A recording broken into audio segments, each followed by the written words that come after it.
All right, the Warriors know something about 3-1 series leads. This time they're on the other side of it. They're facing it, and they got to go up to Canada and try to do something about it. That'll be Monday on ABC. 105-92, the 92 points scored by the Warriors, the lowest they've scored all postseason. Raptors are on a natural high. Here's the countdown crew. That's right, and welcome back to Oakland, California. The Raptors with a big win, lead the series 3-1. Fans leaving early in this one in what possibly could have been the last game here at Oracle Arena. Little shocking to see that, but alas, here we are. We are the Countdown Crew. My name is Michelle Beadle, Chauncey Billups, Paul Pierce, and we are joined by Vince Carter. Paul, what is he doing? I'm taking my last pictures in Oracle. This is the last time we're going to see a game here. You were. Didn't I tell y'all that before the game? You did tell us that. Sometimes he's right, every once in a while. Vince, Kawhi Leonard.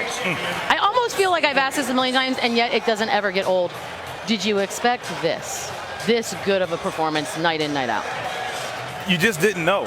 You knew he had it in him. You knew defensively he was remarkable. But you're seeing he's getting to his spots. When he gets his ISO situation, he sees guys, hey, I'm going to get you the 1-2 dribble pull up. If he has a big, he's going by him. He's making the right reads. Mid-range, anything you want, he's getting. And the one thing about it, Kyle Lowry shooting the ball well early allows him to get rolling late in the game and, of course, to close it out in the second half. And his numbers are just outstanding right now. And I believe, Chauncey, you did have the Warriors winning this game, correct? I did have the Warriors So winning what this happened, game. buddy?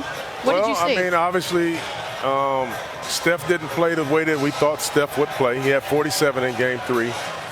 Clay came out and gave him a big lift, but, you know, this is really all about the Raptors. Mm-hmm. It really is. I mean, Serge Ibaka was outstanding in this game tonight. I mean, on both ends of the floor, he made winning plays. But, you know, the guy that I say, we talk about winning plays, and you mentioned him a little bit, Vince, Kyle Lowry. Yeah, if you look at that stat sheet, it's not impressive.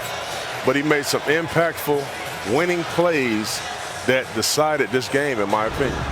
Fred VanVleet, by the way, with the stitches. I don't want to hear anything from the hockey people for 1 minute because that was tough. Paul, that being said, for this Raptors win, bigger win or bigger loss for the Warriors? Where are you putting that? I mean, this is going the way I always thought it would go because they didn't have Kevin Durant. I always said he always tipped the scale in the last few years. Now, when you take him out of the equation, I think it's even ground across the league. Golden State, you know, they come back down to earth. And that's what we're seeing in this series because Toronto, if Kawhi doesn't miss the games he missed, if Kyle Lowry doesn't miss the games he missed all throughout the regular season, this team has the best record in the NBA. They won 58 games, second best record. But if those guys don't miss those games, they win 60-plus games and would be considered the best team record-wise. I'm just glad that you brought it back to you always knew this was going to happen. I saw this before the series started. I know you did, buddy. That's it for us from Oracle. Maybe forever? I don't know. Monday night, Game 5, live from Toronto, 9 Eastern, 6 Pacific, ABC, NBA Countdown, 8:30. The Raptors one away from winning it all. Before y'all leave, take a picture. All right, different subject. Master Fencer is going to win tomorrow. That completes our Belmont coverage. But we're just getting started on the NBA coverage. The Belmont sneaking in, getting a bare mention. Probably what horse racing deserves. Going to go to the thing. I was laughing at Kenny. Hi, I'm Scott. The Raptors, they grab a hold of this series in that third quarter where Golden State has been so great in the past. Kawhi Leonard is just absolutely remarkable. We got post-game reaction. Doris Burke, Stephen A. Smith, somebody from the Raptors, maybe multiple Raptors will stop by. Tim Legler will break down things as only he is able to do.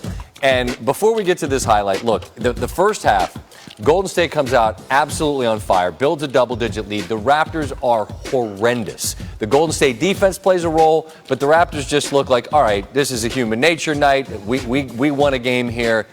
The champs are going to give us their best. They're going to win. No. 2 for 18 in the first half from 3 away in Oracle in what will be the last game in that building unless Golden State can get off the deck, go to Toronto, and win. That's it. That's a wrap on the Oracle. You see that the third quarter, that's where the entirety of the game changed.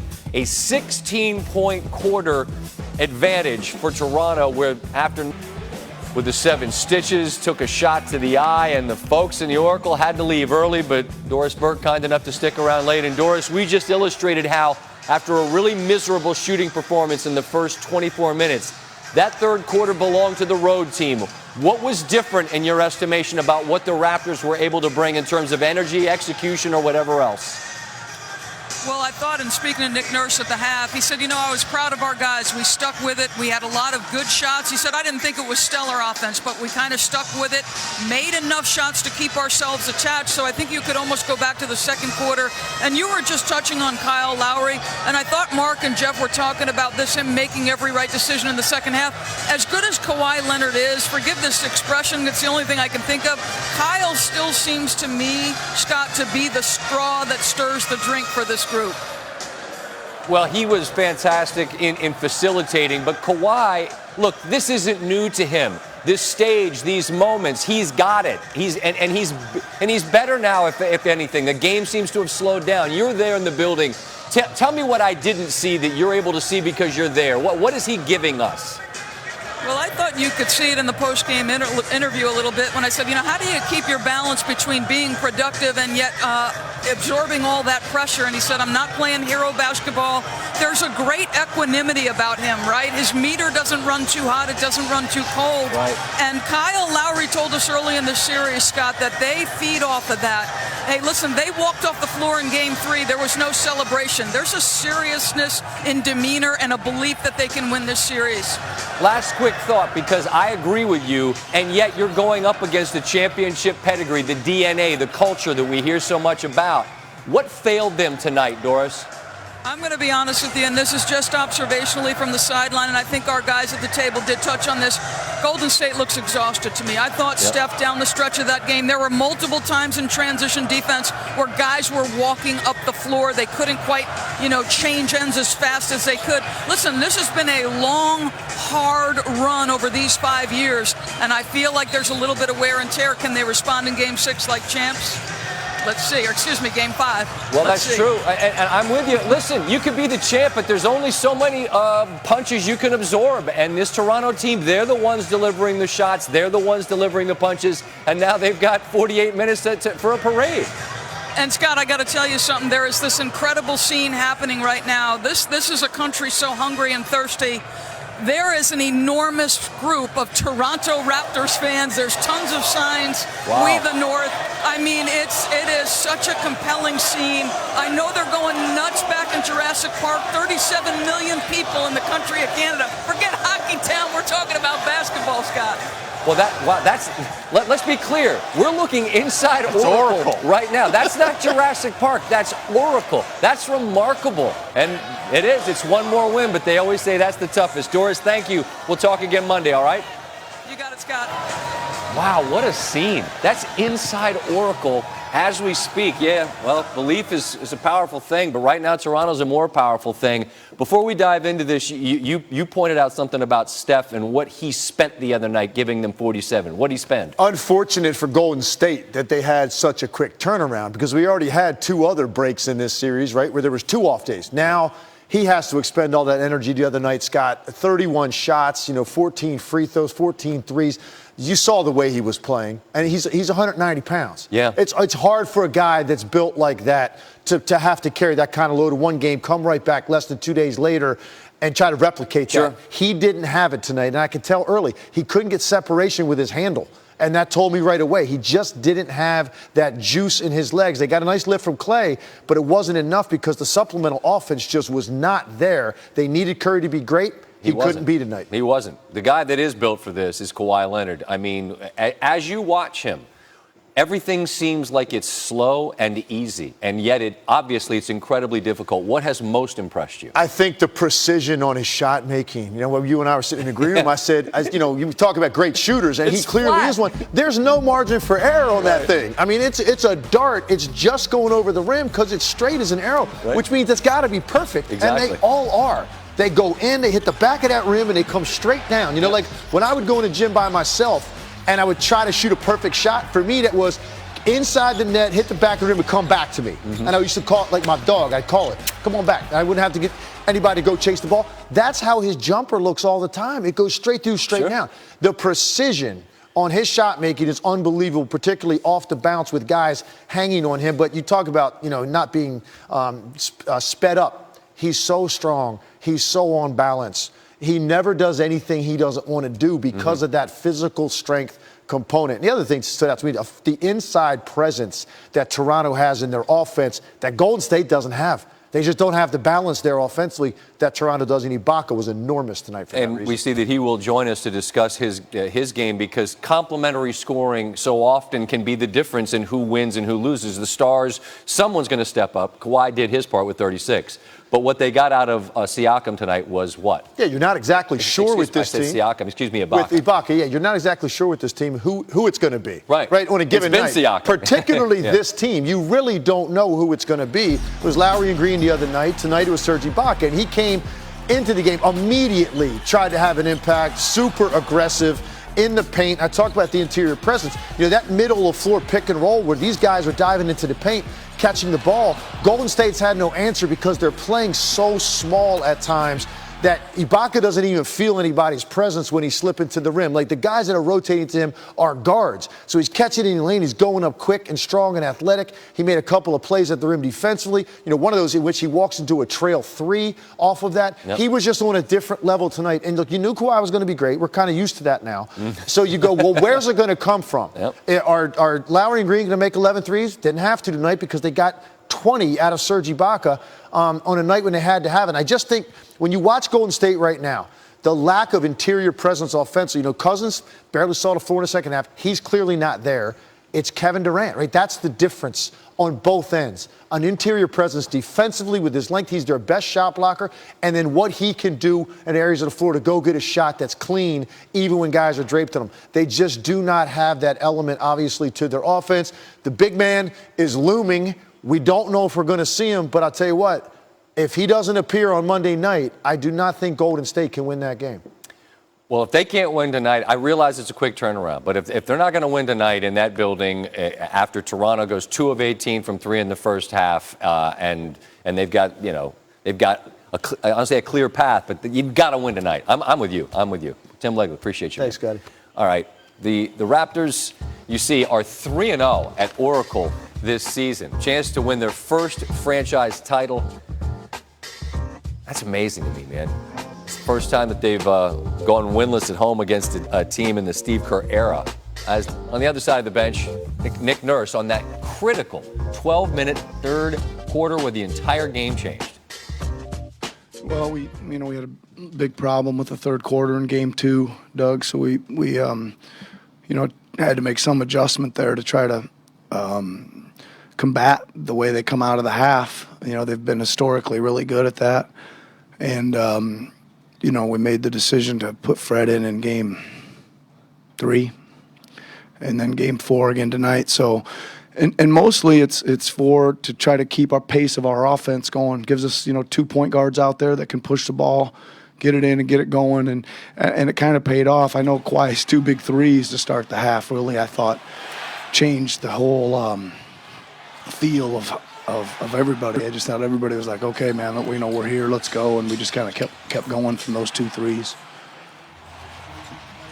Oh yeah, his athleticism and his ability to affect the game at both ends. Yeah, he's once he gets into the series, which he did in Game 3, with the block shots and the rebounding and stuff, he seems to stay in the series, and he was great tonight, man. It's kind of all he usually gives you all of it. Once he starts blocking a couple shots, and the offense comes, and the rebounding comes, and a putback here and there, and even his jump shot seems to come. Once he gets into the game defensively with a block shot or 2.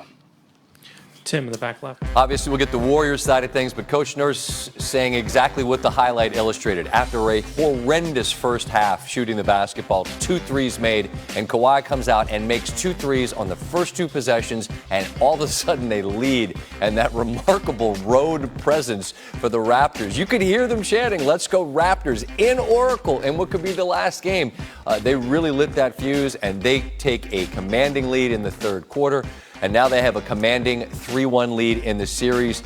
Leading up to 1 o'clock, you're familiar with how we do it here. We will hear from the... Get more ESPN and download now. Let's call it midnight Eastern. Let's call it the weekend on the East Coast. Might as well. This is SportsCenter. I'm Scott Van Pelt. We continue on with you until 1 a.m. Eastern Time. Stephen A. Smith standing by. We'll get his thoughts. We'll hear from Steve Kerr as his defending back-to-back champions are now in a 3-1 hole. I mean, they've lived it. On the wrong end of that, they're going to have to pull out a rabbit out of the hat or else a bucket. Beg your pardon. Warriors fans leaving this building for what might be the last time. And we, the North, out west, 48 minutes at home in Toronto on Monday to try to win a title, but they take over the building and cheer on the road team, who's now one more win away, and Kevin Durant, the thin man, still not in uniform. Man, they need him. Steve Kerr on that pivotal third quarter. I thought they just took it to us right from the beginning of the quarter. Kawhi hit 2 threes immediately, and they turned up their defense, and they just got on a run, and we just sort of lost that defensive tenacity that we had in the first half. Right, standing. Coach Dan Devine from The Ringer. Uncomfortable position to be in, but not one you haven't seen before, down 3-1. What can you take from your past experience being on the brink as you try to get the guys ready for Game 5? You just try to win one game. That's what we did a few years ago against OKC. Win one game and then you move forward. So that's our focus now. We'll fly to Toronto tomorrow and take a look at the film, see what we can do better, and try to win a game. We've won a lot of games over the years, so try to win another one. Third row over here. CJ Peterson, San Francisco Examiner. Steve, obviously, Kawhi's 36 really carried Toronto tonight, but Serge Ibaka's 20 really hurt you guys. He's really active in the pick and roll. What was so hard about guarding Serge tonight? He just got it going, and they did a good job in the second half of moving the ball and finding the open man. They hit 8 threes in the second half after we did a good job on them in the first. And so the ball started moving, and they found Serge in the pockets and in the middle of the paint several times, and he had a great game. Towards the middle. Serge Ibaka certainly did have a great game. Bit like Lowry. In the first 2 games, Lowry didn't do much. Then Game 3, he came up huge. Ibaka had more points in this Game 4 than he did in the series coming into the night, and obviously he shot it really, really well. Stephen A. Smith joins me now. And Stephen A., as we were establishing contact, just making sure you could hear me, before we get to Ibaka, you made the point that Raptors fans are knee-deep in the building, man. When was it obvious to you that so many of those folks had gotten in there and were cheering these guys on?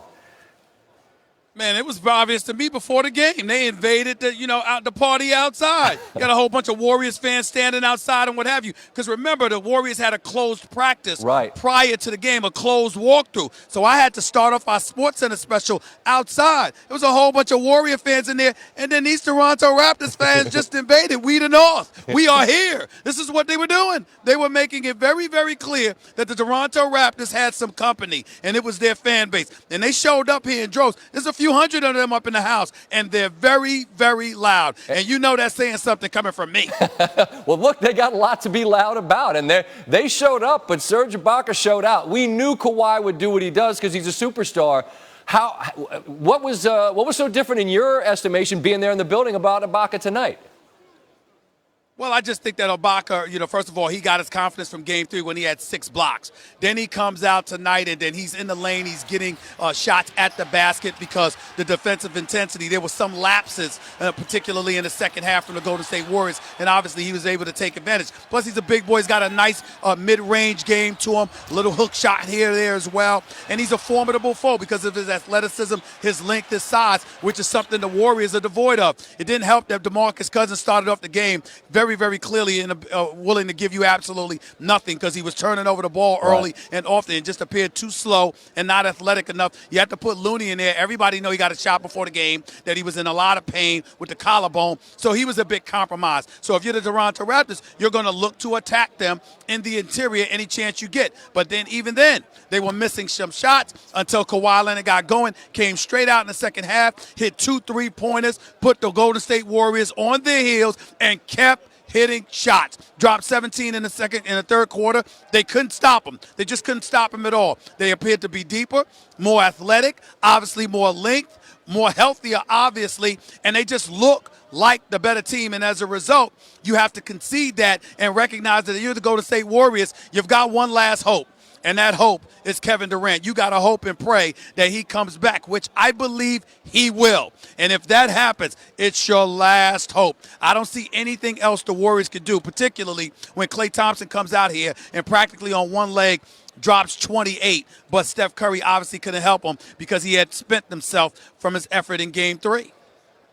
Stephen A., I was going to ask you your thoughts on Curry and Klay, but I understand that those guys are at the podium, so I will say farewell until next time. Travel safe up north. We'll talk again soon, and we will hear now from, is it just Steph or is it Steph and Klay? All right, Steph and Klay at the podium. Here they are. And we got to do something about it if we want to, extend this series and have another game here. Right here in the front. Klay, Valeria Rubino, V-Sport. Basketball is becoming more and more scientific. How do you find the balance between pushing your limits on the court and resting your body also to come back from injuries? Is it more based on your sensations or on scientific evaluations? I think it's just based on the NBA Finals and the chance to be at this stage and compete. A lot of guys are banged up, probably on both teams. And it's just such a special opportunity. You just never know when it'll ever come back again.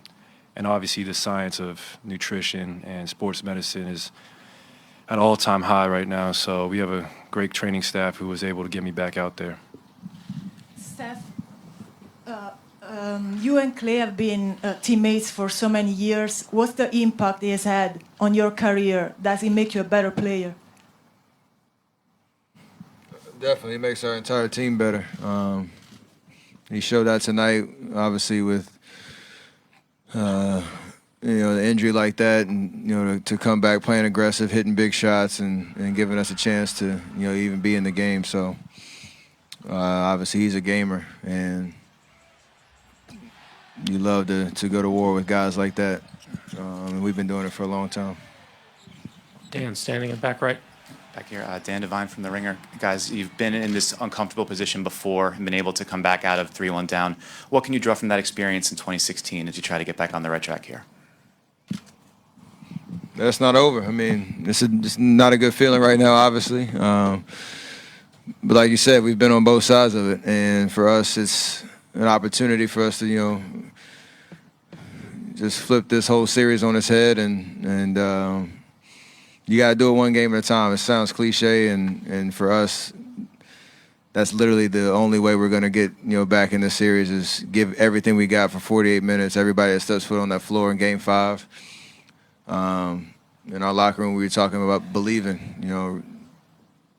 Everybody out there, believe that we can get this done. And we got, like I said, we can draw on those experiences that we had, back in the day, and see what happens. Ron in the back. Steph, Ron Karchik from the San Francisco Chronicle. You guys talk a lot about rhythm in your offense and your shooting. It seemed like you never really found your rhythm much tonight, especially in contrast to 2 nights ago.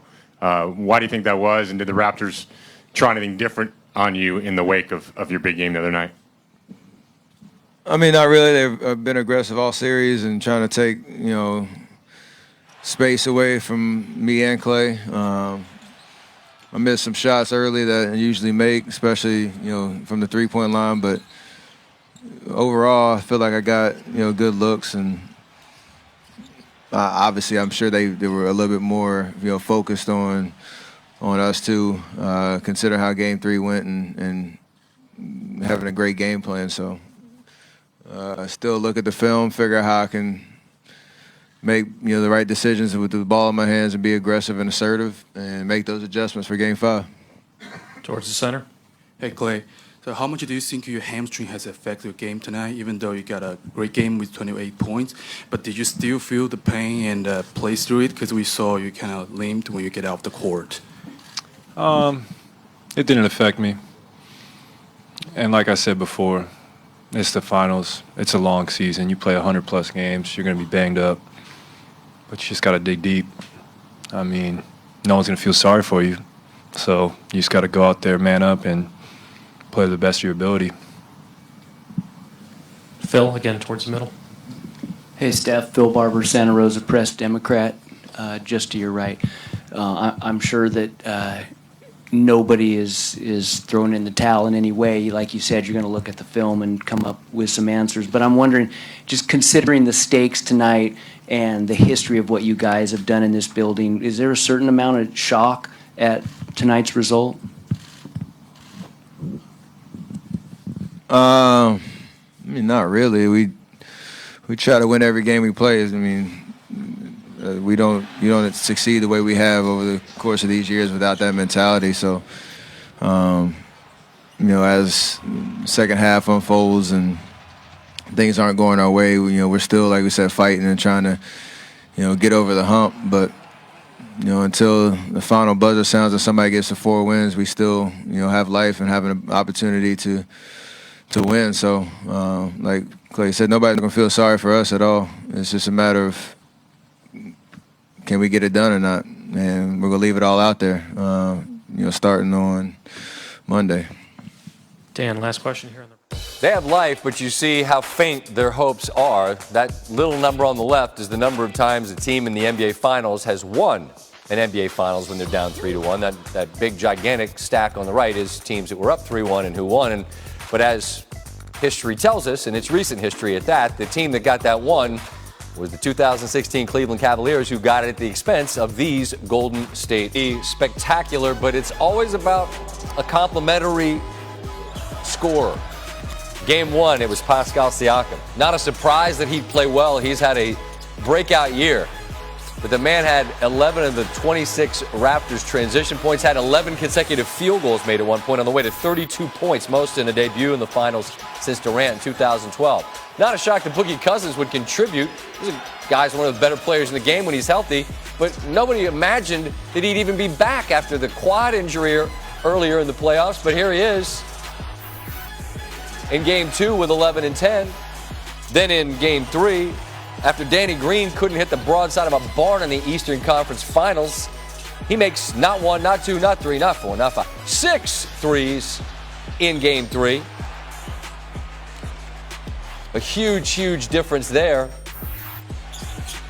And then in Game 4, Serge Ibaka, who had 18 points in the first 3 games combined, goes for 20 after he had a big shot blocking performance Stephen A. Smith was referencing in Game 3. And so it's Ibaka's 20 that go nicely with Kawhi's 36. And that sets up a Game 5 where late in the series, time to make some hay. No team been better in the last 5 years than Golden State. A lot of times done in 4 games, but when they've gone to the 5th game and beyond, they're 18-5, which is the best record in the league. Not too far behind them, though, the Raptors. So we have a pair of teams that have significant winning experience. Draymond Green asked afterwards, looking forward to Game 5, about the possibility they might get some help in the form of number 35.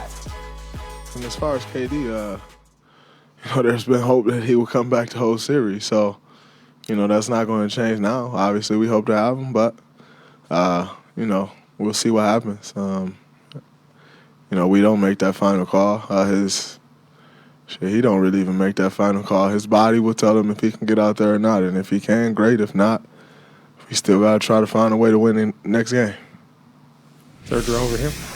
Brian Windhorst joins us now. And Brian, just based on what we just heard Draymond say, I'll go ahead and ask that Durant question off the bat. What's your sense? What do you hear? What's the thought here on Game 5 and Durant? Yeah, Scott, so I got to just take you back. I've been with this team for 3 series now. And when Durant first got hurt, there was a sense of excitement and wonder, and we can do this. That is worn away. And I'm not sure if it's really aimed at Kevin or if it's something that they're just frustrated with the actual situation, that the uncertainty. This team really, I do believe, think that he was going to practice yesterday and play today.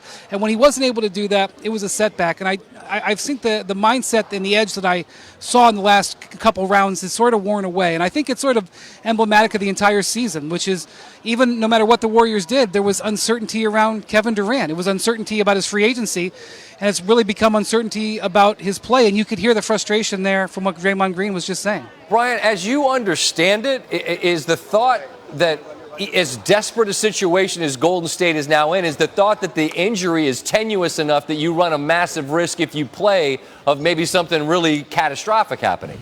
Do you know? Yeah, I mean, I'm just speculating here because all they've ever said is it's a calf injury. But whenever you have a weakened calf, you start to worry about your Achilles. Right. And, I think, here's what I do know. Durant just isn't ready. His body's not ready. The trainers don't believe it. He doesn't believe it. He tried to do some stuff at practice yesterday. It didn't work. There was frustration all around, I'm sure, from Kevin about it.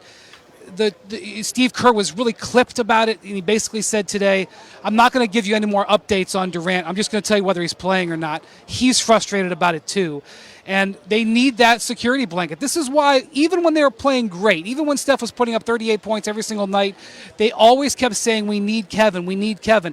Yes, it was about a little bit of recruiting to make sure he knew he was needed long term. But also I think that these guys have been around and they knew that this was potentially going to arrive when they needed him. Steph had a bad game tonight. Right. Even with Clay, they needed another piece of firepower. They didn't have it. Brian, I had intended to ask you about Toronto, but when Serge Ibaka sits down, he trumps you. I'm going to go ahead and ask him about Toronto. So I'm going to say thank you, and we'll talk to you again on Monday, all right? All right, sounds good. That's Brian Windhorst. Thank you very much. And I will turn and welcome in Serge Ibaka. Serge, thanks so much for taking the time and sitting down with us here on the show, and congrats on a spectacular performance tonight. What for you was different? What was different about tonight? I just put my mindset, and I had a couple of tough games in the first two games, and on the game 4, I just put my mindset and I say, you know what, and I'm gonna go out there and play my best basketball I can and give everything for my teammates.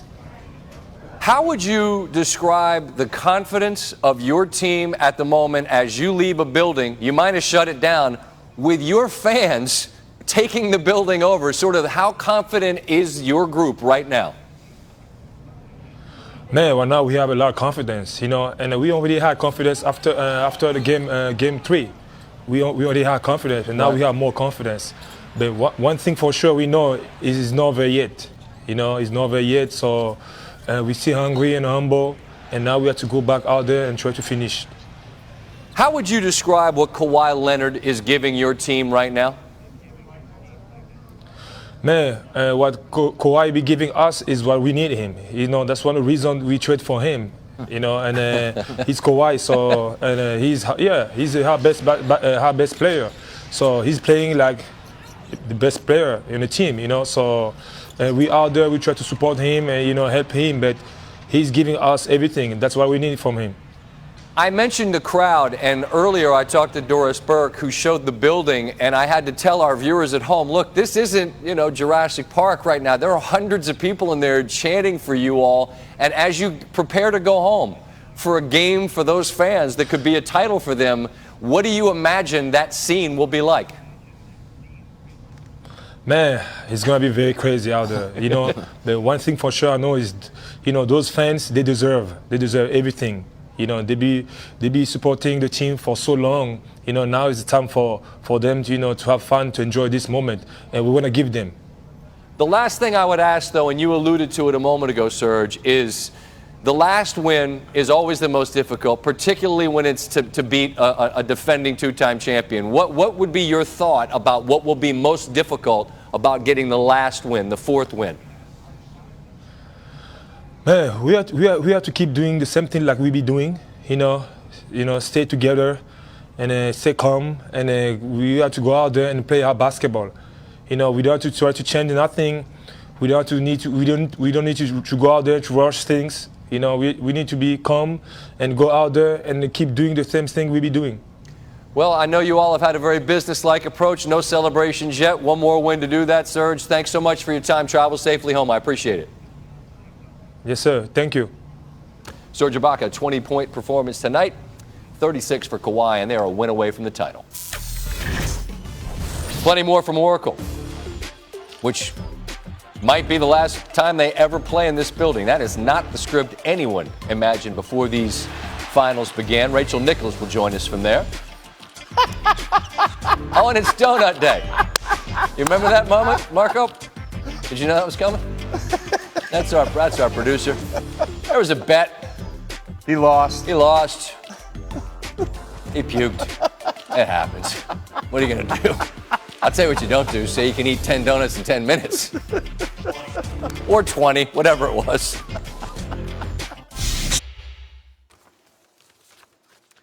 Post-game coverage continues, 12:30 East Coast time. We will be taking you till 1 o'clock Eastern time. And it's a bit of a shocker if you're a Golden State fan and you thought, okay, well, we win this one, following the Draymond script. Then we go to Toronto, we win that one. Then we come back home, and then we have another parade. Or you have to now win in Toronto, or that building where so many remarkable things happen will never be open for business again.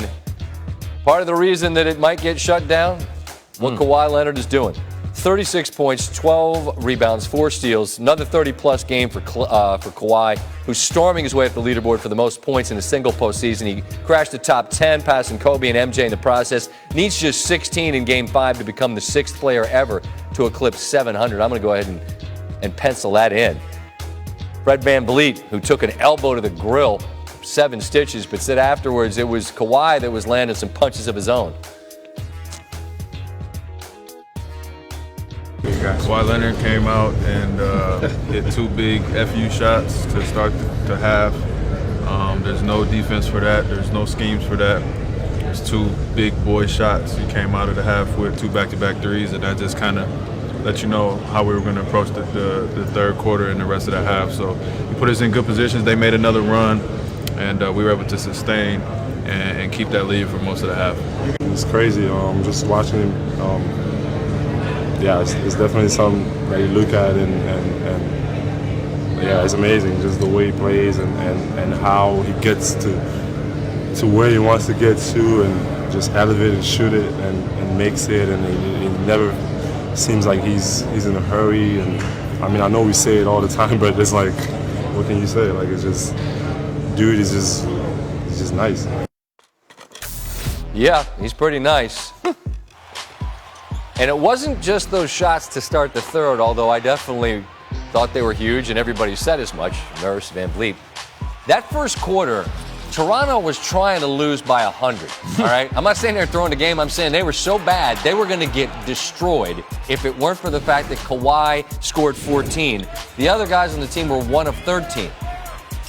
Kawhi, on the defensive end, is huge as well. There's one of those blocks.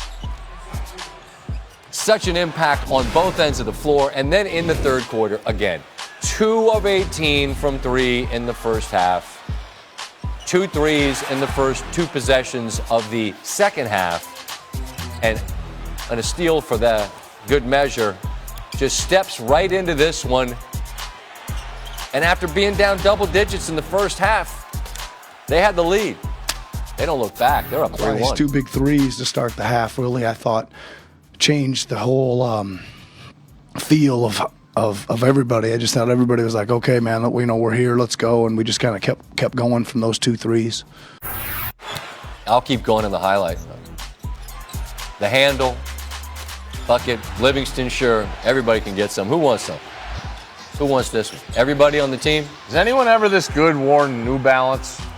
He's the one, Steve. Okay. They're popular. I think my guy Action Bronson likes him. All right. You know, big in the. I was just asking. I've never seen him before. He's the guy. He's their one guy. Well, I mean, I'm sure there are others. I shouldn't say that. Okay. All right, you look ahead to Game 5 Monday in Toronto. It'll be the 9th Game 5 at home in team history, and they've won each of the previous 8, I should say. Interesting. Among teams that have played at least 3 Game 5s on their home floor, that's the best winning percentage in postseason history. You know what's a better thing right now is they have Kawhi Leonard. And speaking of which, that 5th game, 9 Eastern on ABC.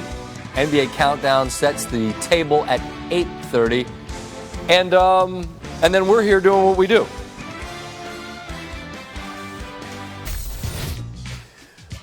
Once again, it's a 13-point road win. Third quarter was critical. The Raptors owned it, and Kawhi Leonard was spectacular. Once again, this former Finals MVP goes for 36, 12 rebounds, 4 steals, a force on the defensive end as well. And this is a guy who's lived it, so he's not getting ahead of himself. Leonard on his team's 3-1 lead. at the same time, I knew, I had faith that it was going to turn around for us. We was missing a lot of wide open shots. Obviously I was getting to my spots and shooting the ball. But like you said, as the quarter went on towards the last 4 or 5 minutes, I tried to stay as aggressive as possible, get to my spots, be confident, shoot the basketball. And, within that first quarter, I still was passing the ball. I wanted my team to still stay in a rhythm and know that I'm going to give them the ball when they're open. Davide here in the third row. Kawhi, Davide Chinellato, Gazzetta Italy. You win 3 games out of 4 against a team who is mentioned when we talk about best dynasty ever. What makes you better than them so far? It's not over yet, so I can't say that we're better. Just the key to tonight's win was pretty much, as you guys know, playing defense. And, towards that second half, we started to make some shots. And we just pretty much stuck into the game, stayed in the game. Rachel Nichols, host of The Jump, joins us now. And Rachel, this Kawhi Leonard-led team takes their cues from him. He is expressionless. He's emotionless, it would appear. And what's interesting to me is it seems to bleed into guys like Fred VanVleet, some of the younger guys that you think maybe they might be ripe for some, a little bit of let the emotions get the best of them or whatever else. That doesn't happen. Is he the tone setter completely for this group? Yeah, it's so interesting because, Scott, we hear the term lead by example a lot. And I'll be honest, usually it's just kind of a cop-out for guys who aren't good vocal leaders. And they say, no, I lead by example. Kawhi Leonard actually leads by example, and there's so much strength in the power of how he moves through the world that these guys can't help but fall in line behind him. And yes, a guy like Fred VanVleet, who plays his heart out and is sort of that not too high, not too low guy because of Kawhi Leonard on the court, gets his teeth knocked out. Now, he sort of had partial bits of 2 or 3 of his teeth. Yikes. He needed 7 stitches from all that blood he was letting loose on the court. And he said that as he was lying there, and I asked him, I said, gosh, you were kind of calm, right? Like, if you noticed, he wasn't motioning for anyone. He was just sort of blood gushing down his face. And he was like, yeah, well, I had the bits of teeth in my mouth, and I didn't want to accidentally swallow them. So I was just sort of washing them around in my mouth as I was waiting there. So that's a nice image I had to have, Scott, and I'm happy to share that with you. Yeah, and we noted to him that a piece of tooth had left on the court, and he was actually angry upon hearing that because he said, I could have used that. They could have put that back in my mouth. Now I have to go get replacements. So that's his mindset. He just wanted to get back on the court. He was hurrying the doctors as they were stitching up his face, and he said, I just need to get back out there. And again, I think that is Kawhi related. I really do. And our viewers thank you as well for that visual of a man kind of holding his teeth in his mouth. Thank you. Glad to. Now, I'm curious about a Golden State team that looks they look spent, they look exhausted. The energy meter looks like it's awfully low. And I wonder, just emotionally, like, you're going to go on the road against a team that's giving it to you right now. Where do you think they are? State of mind. What picture would you paint? It's really interesting because there were certainly a number of guys who looked exactly like that in the locker room after the game. They were showering quickly. They just wanted to get out of there and go home, you could tell. But it's funny, each guy on this team knows he has his role. And Draymond Green, who has always been the emotional heartbeat of this team, I think knows that he can't be in that mode. Everyone else is just tired and wants to go home and start again tomorrow. He was walking around the arena, Scott, through the locker room, around the tunnels. He's shaking hands. He's smiling as if they were up 3-1. He's wearing the Dolce & Gabbana ensemble that he wore in here with the little windbreaker and the nylon shorts that are frankly too short for anyone to be wearing. And I'm telling you, he was like going through like, hey, we're going to be good. We're going to be good. And you heard Steph Curry in the press conference afterwards say, we've been on either side of this 3-1 thing. There's very few teams that have been involved at all in 3-1 series that have then gone the other way. But Golden State was part of a team that was down 3-1 to Oklahoma City. They came back and won that series, and of course, infamously up 3-1 to the Cavaliers in the finals and then lost. So they have experienced it firsthand 2 separate times. They do know and believe that it can happen to reverse it. And I do believe that Draymond sort of feels like it is his job to take his tired and kind of, we just want to get this over with teammates and lift them back up by the time they get back out on that court on Monday. Great stuff, Rachel. Appreciate it. Travel well. We'll talk again. Thank you.